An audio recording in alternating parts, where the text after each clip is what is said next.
আসসালামু আলাইকুম প্রিয় দর্শক, আজকে আমরা শাপলা চিংড়ি মাছ দিয়ে রান্না করব।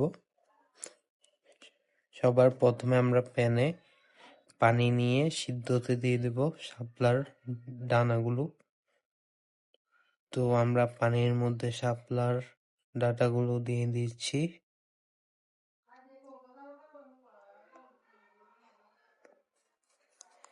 তারপর আমরা শাপলা দেওয়া হলে ঢেকে দেব।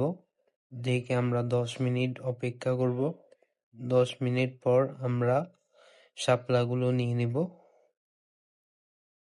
নিয়ে আমরা ছাকার জন্য একটি ছাঁকনিতে নিয়ে নেব। তারপর আমরা এই শাপলাগুলোকে চিবে চিবে পানি ছাড়া করব। পানি থেকে নিয়ে একটি বাটিতে রাখবো। বাটি থেকে আমরা কিছুক্ষণ পর রান্নাতে বসে দেব।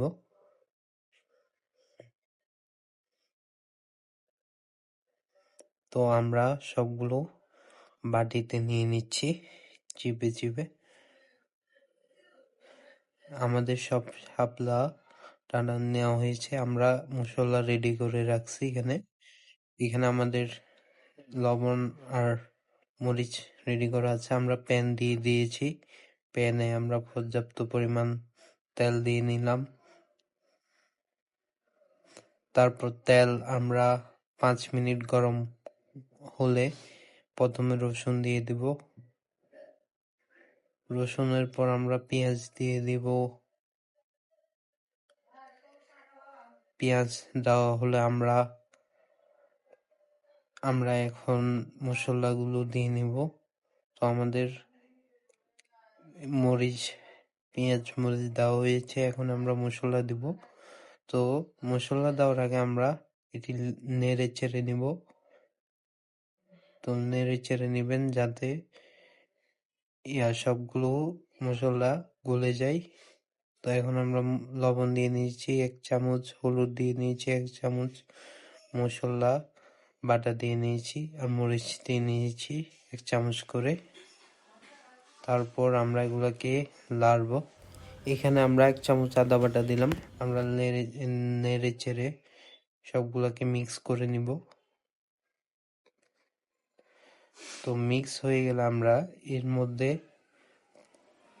1 কাপ পানি দিয়ে নিচ্ছি। তো এখানে পানি দেওয়া হয়েছে। পানি দেওয়ার পর এখানে এটি এরকম কালার চলে আসবে। তারপর আমরা চিংড়ি মাছগুলো দিয়ে নিব। চিংড়ি মাছ দেওয়া হয়ে গেলে আমরা এগুলোকে ভালো করে নেড়ে চেড়ে নেব। তো আপনারা দেখতে পাচ্ছেন কি সুন্দর একটি কালার চলে এসেছে। তো আমরা চিংড়ি মাছ দেওয়ার পর এখন আমরা এটি ঢাকনা দিয়ে ঢেকে নেব। আমরা 2 মিনিট ঢেকে নেওয়ার পর তারপরে ঢাকনাটি তুলে আমরা এখন আমাদের মূল পরিবেশনাটি এখানে দিয়ে দিব। তো কিছুক্ষণের মধ্যে এখানে আমরা আমাদের শাপলার ডাটাগুলো দিয়ে নিচ্ছি। আমরা ডাটাগুলো দিয়ে দিলাম। তো দিয়ে দেওয়ার পর আমরা এগুলোকে ভালো করে এখানে মিক্স করে নিব আমাদের মশলার সাথে।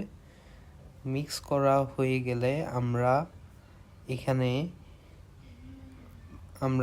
পানি যুক্ত করব। তো এখানে আপনারা দেখতে পাচ্ছেন আমরা ভালো করে নেড়ে চেড়ে নিচ্ছি।